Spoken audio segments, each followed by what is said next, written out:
Woohoo! It's day 2. I remembered.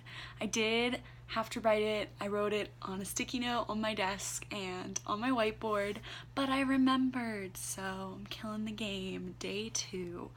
I'm here underneath my bed. It's mounted up there, and I'm on my brand new couch, which I was very excited about. It was a gift from my parents, which it also folds out into a futon, and because my sister's gonna be around next year, I'm really excited because once it folds out, she can hang out with me and sleep here if she needs to, which, you know, she says she won't need to, but you never know. Might have a roommate disagreement, she might need to come because the dorm building closes or something crazy, or she just wants to hang out with me, which, you know, could do a sisterly sleepover. But it's day 2, so today I did a little bit more exciting stuff other than just being in the lab, although being in the lab was very exciting. I set off on my own project today, so I was continuing what we're doing in genetics, but I have to redo fertility tests because some of our flies were infertile, but we don't know if that was just perhaps those strains of flies individually or if that was a consistent result. So I'm conducting those fertility tests. I actually just put male flies into vials today because I have to collect virgin females to make sure that there is no contamination of those fertility tests, so I have to collect those tomorrow morning. But I set those fertility tests up, and I also have to make pure breeding strains of 3 strains of flies that we couldn't get pure breeding strains of earlier. For whatever reason, they were a little bit contaminated with non-virgin females, and so the stock isn't exactly pure.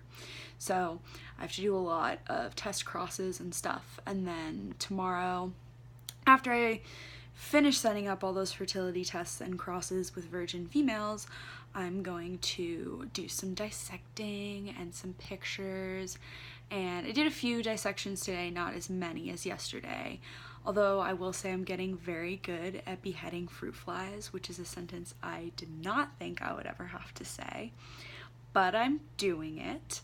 But I'm really excited. I definitely thought lab was going to be more along the lines of a school lab where you go and your instructor is there telling you exactly what to do in exactly the right order, and they come in and they check on you, you know, every few minutes, and they make sure that you're doing the right thing in the right order and that you're not messing up. But the lab is, I knew it would be more freeform than a lab, like a class lab, obviously, but I didn't know how freeform.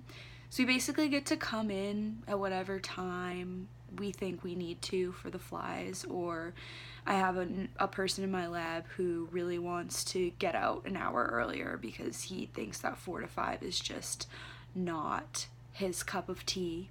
So he just comes in at 8 and works from 8 to 4 instead of 9 to 5.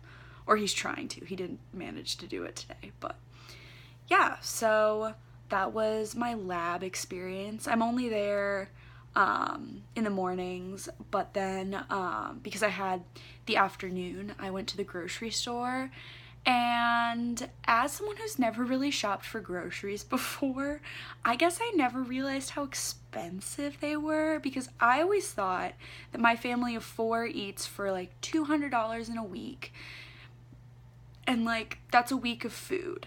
I'm probably buying a week and a half's worth of food at any given time, but I spent $91 at the grocery store today, and I didn't even get that much food. Like, I bought a bag of chips, a box of cereal, some hot dogs, some chicken, and a loaf of bread, and a few bags of, I bought a bag of shredded cheese and some things of cheese, and it was $91.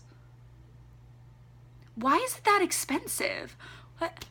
I mean, like, things like vegetables, which I bought broccoli and tomatoes, are not that expensive. The broccoli florets were like $3 because they're nicely cut up and there are a lot of them, and the tomatoes were $1.50. And I bought 2 things of tomatoes.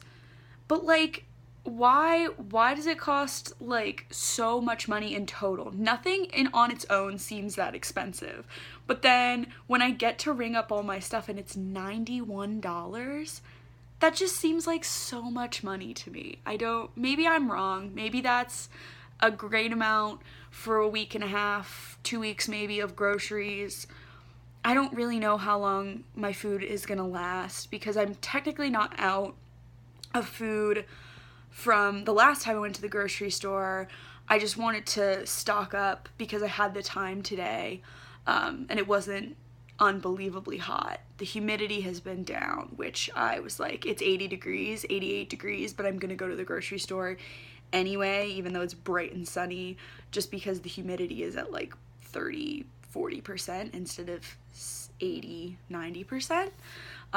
Which, you can tell that the humidity is bad when I start to ringlet curl. I get these little, like, my flyaways are one thing, but then I get these little ringlet curls, and then you know that the humidity is bad. So you can see they're not super curly today, so it's not that bad.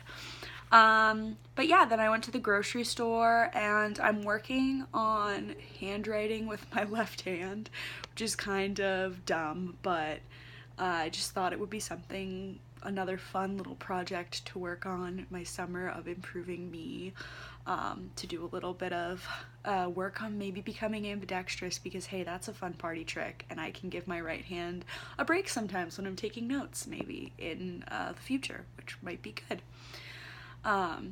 Another thing that we talked about with my lab group today that I never really realized, but my mind was blown, so I have to share. We talked about the difference between northeastern cities because one of my lab mates is from Philadelphia, and then like Charlotte and Atlanta and Houston and all kinds of the like new age southern cities. And when we were talking about it, one of my lab mates said, like, you can tell that Charlotte and Atlanta and Houston are all, because our lab mates are from specific areas, but she was just saying, like, you can tell that those cities are new age cities because she's visited a few of them, and it's like you can tell because she was talking about how in her hometown everything is within walking distance. You can go from a museum to get your hair done to a children's museum type area, and everything is within walking distance. You park your car once and you're fine. But she was saying that some of the southern cities that she's been to, you park your car in one location and you can walk around about like 2 blocks, and then you drive, and then there's another pocket of walking distance, but the whole city itself isn't walkable. There's like walkable bits. And she was just found it really interesting, or at least I found it interesting. She was just saying this, you can tell that they're newer cities because the old cities are built to be walking cities because everybody was walking and or riding horses. Nobody was driving because we didn't have cars. So everything's within walking distance, but then when you get to a newer city, it's all driving because people can drive. So why would you build things right next? I'm sorry, my hand is super shaky. Why would you build things right next to each other when you can drive places? And she was just saying it's super frustrating when she goes to these cities because she has to pay for parking like 3 times if she wants to actually get around the city, which just was mind-blowing to me because I had never thought about it before. And, it seems like now that I know that little tidbit of information, it makes so much sense, but my mind was absolutely blown. So I just wanted to share that food for thought if you were thinking about the difference between newer southern cities and old New England cities. Those are some pretty big differences because of how they were constructed and when they were constructed. Last thing on my agenda today is that I have my first staff meeting for Res Life, which is exciting. Summer staff is a new staff for me. Well, some of them are new. Some of them I know because they were in either my area last year or were in an area overseen by the same supervisor. But it's really exciting because I'm going to get to know what we're doing for the summer, which is thrilling. Finally, things are moving, which, you know, cannot be said of the last couple weeks, but we're going now. So that was my day today, and here's to day 3 tomorrow. And I'm glad I remembered. I was about to walk out the door, and I saw my little whiteboard, and I was like, oh my gosh, I have to remember to do that tonight. So here we are, day 2, going really well. I'm in the lab, getting started with my project, which I'm doing all by myself, feeling like a real grown lab woman, and it's just very exciting that things are happening. So, all right, see you tomorrow.